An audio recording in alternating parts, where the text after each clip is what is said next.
Hello viewers, मैं हूं खुशबू और आज हम बात करने वाले हैं उस टॉपिक पर जिसमें स्टूडेंट्स जो यूएसए स्टूडेंट वीज़ा के लिए कॉन्सुलेट जाते हैं इंटरव्यू के वक्त। इंटरव्यू देते वक्त आपको कौन सी बातों का ध्यान रखना है, कौन से पॉइंट्स होते हैं जो आपको अपने दिमाग में सेट करना है। और वीडियो शुरू करने से पहले मैं आपको एक बात गाइड कर दूं कि मैंने इससे पहले एक वीडियो बनाया था यूएसए स्टूडेंट वीज़ा का कि इंटरव्यू के वक्त जाने से पहले आपको कौन से पॉइंट्स ध्यान में रखना है। ये वीडियो शुरू करने से पहले आप उस वीडियो को ज़रूर देख लीजिएगा, उसके बाद इस वीडियो को देखिए। चलिए तो आज का वीडियो शुरू करते हैं। फर्स्ट मेजर पॉइंट है आपकी इंग्लिश। आपकी इंग्लिश परफेक्ट होनी चाहिए। आप स्टूडेंट वीज़ा पर जा रहे हो, यूएस के स्टूडेंट वीज़ा पर। वहाँ के काउंसलर ऑफिसर आपका ये पॉइंट ज़रूर ध्यान में देखेंगे कि आपकी इंग्लिश कन्वर्सेशन किस तरह से। तो इसके लिए आपको प्रैक्टिस क्या करनी है, आपके घर में कोई फैमिली मेम्बर अच्छे से इंग्लिश में बात कर सकता हो, या आपका कोई फ्रेंड सर्कल हो, या आपके कोई रिलेटिव्स हो, या आप जहाँ पर कोचिंग करते हो वहाँ की कोच या फैकल्टी अच्छी तरह से इंग्लिश में बातें करते हो, तो उनके साथ इंग्लिश कन्वर्सेशन कीजिए। इससे आपकी डेली रूटीन में इंग्लिश जितनी बढ़िया होगी उतनी आपकी इंटरव्यू में भी आपकी इंग्लिश उतनी ही बढ़िया होगी। और साथ में ये बात बहुत ही ध्यान में रखिए कि काउंसलर ऑफिसर आपकी इंग्लिश कन्वर्सेशन फर्स्ट मिनट के अंदर ही पकड़ लेगा। अगर आपकी वहाँ पर इंग्लिश अच्छी नहीं रही तो ये कारण हो सकता है आपका रिफ्यूज़ल का। दूसरा पॉइंट है आपकी ties to your home country, यानी कि आपकी होम कंट्री मतलब इंडिया का जो आपका प्लेस है उस प्लेस से आपका टाइज, आपका बॉन्डिंग कैसा है। ये क्वेश्चन तो स्टूडेंट वीज़ा में वो लोग पूछते ही है। और जाहिर सी बात है कि जो स्टूडेंट वीज़ा कंसल्टेंट है जहाँ से आपने एडमिशन की प्रोसेस करवाई, वीज़ा फाइलिंग करवाया, वो लोग आपको इंटरव्यू की प्रिपरेशन तो करवाने ही वाले हैं। वो जिस तरह से आपको आंसर गाइड करते हैं उस तरह से आंसर तो रेडी कीजिए, लेकिन आप खुद भी उस तरह से प्रिपेयर रहिए कि आपका कितना बॉन्डिंग है आपके होम टाउन से, आपके इंडिया से आपका कितना बॉन्डिंग है, और आप क्यों यूएस से वापस आओगे स्टूडेंट वीज़ा के बाद। क्योंकि कोई भी कंट्री हो, सारी कंट्रीज़ एक ही सोचती है कि आप जब टेम्पररी वीज़ा के लिए अप्लाई कर रहे हो तो उन लोगों का एक माइनस पॉइंट वो लोग यही सोचते हैं कि ये बंदा वहाँ पर सेटल होना चाहता है और इसीलिए उसने टेम्पररी वीज़ा के लिए अप्लाई किया है। वो लोग पहले नेगेटिव पॉइंट्स को देखेंगे।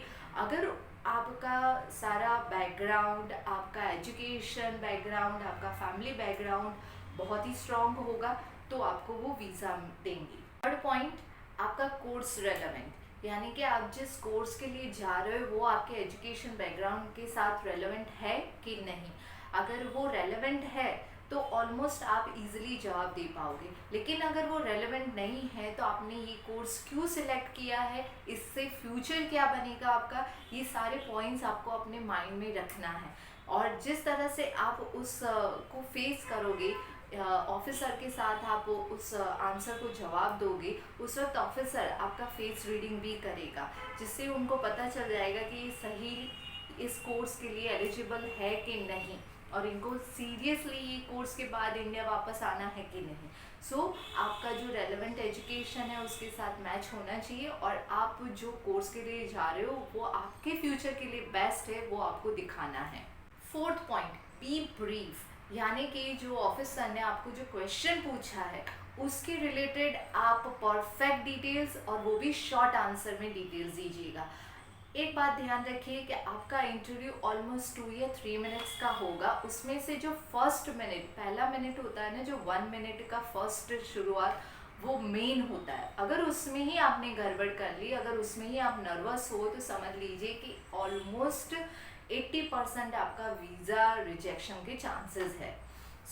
आप कॉन्फिडेंस रहिए, और साथ में जो क्वेश्चन ऑफिसर पूछते हैं उसका शॉर्ट में जवाब दीजिए और परफेक्ट डिटेल्स में जवाब दीजिए। फिफ्थ पॉइंट, एडिशनल डॉक्यूमेंट्स, आपका बैंक बैलेंस सर्टिफिकेट्स, आपके प्रॉपर्टी प्रूफ्स, आपके पेरेंट्स के प्रॉपर्टी प्रूफ्स, आपके एग्रीकल्चर लैंड है तो उसके प्रॉपर्टी प्रूफ्स, ये सारे प्रूफ्स ले जाइए। साथ में एसओपी रखिए, एजुकेशनल डॉक्यूमेंट्स के प्रूफ्स लाइए। कभी भी ऑफिसर आपसे कुछ भी मांग सकता है, ये डॉक्यूमेंट्स आप प्रिपेयर रखिए अपने साथ, और साथ में ऐसे डॉक्यूमेंट्स रखिएगा कि जो इंग्लिश में हो, ये नहीं कि गुजराती में हो और ऑफिसर को आपको पढ़कर बताना है कि सर इसमें ये लिखा है। This will be the chances of your rejection, ये बात ज़रूर ध्यान रखिएगा। सिक्स्थ पॉइंट है स्पीक फॉर योर सेल्फ। ज़्यादातर बच्चे क्या करते हैं, स्टूडेंट वीज़ा में जाएंगे, उनको एक्चुअली उनका कोई कसूर नहीं होता, उन्होंने जिस वीज़ा ऑफिस से अप्लाई किया होता है वो लोग ही उनको गाइड करते हैं कि आपको इस तरह से बोलना है। लेकिन मैं खुद पर्सनली हमारे स्टूडेंट्स को यही गाइड करती हूँ कि आप खुद अपनी तरह से प्रिपेयर रहो, अपनी तरह से जवाब देने की कोशिश करो, अपनी तरह से ट्राई करो कि इस क्वेश्चन में मैं किस तरह से बोलूँगा।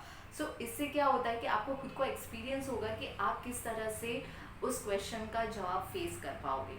और दूसरी बात कि जब आपको कोई क्वेश्चन पूछा गया है ऑफिसर से, तो उस क्वेश्चन का आप जवाब दे रहे हो तो उसमें ये मत बोलिए कि मेरे घर वालों का ये ड्रीम था, ये इस कोर्स में मैं अपने घर वालों के थ्रू जा रहा हूँ और फ्यूचर में मुझे मेरे घर वालों को संभालना है, इसलिए मैं हाई रेट सैलरीज वाले कोर्सेज सिलेक्ट कर रहा हूँ। नहीं, आपका फ्यूचर गोल क्या है, आपको एक बड़ा आदमी बनना है, आपको इस कोर्स से आप जो बिजनेस स्टार्ट करने वाले हो वो फ्यूचर में कितने आगे जाने वाला है, वो सारी डिटेल्स आपके पास होनी चाहिए और उसी से आपका जवाब परफेक्ट होगा। 7th point, employment. एम्प्लॉयमेंट यानी कि आप जिस कोर्स के लिए जा रहे हो उससे फ्यूचर क्या है। यहाँ पर जो इंडिया में कंपनीज है वो उस कोर्स रिलेटेड जॉब्स पे हाई पेड सैलरीज दे रही है या नहीं, वो सब चीज़ें आपको सर्च करनी है। आप जिस पोजीशन के लिए फ्यूचर में प्लान कर रहे हो वो पोजीशंस यहाँ पर अवेलेबल होगी कि नहीं, वो भी आपको ध्यान में रखना है। इसी तरह से आपको कॉन्सुलेट ऑफिसर के जवाब को फेस करना है। 8 पॉइंट्स, अगर आपका कोई डिपेंडेंट है जैसे कि पेरेंट्स है, आपकी वाइफ है, आपके बच्चे हैं, ये सारे डिपेंडेंट्स में आते हैं।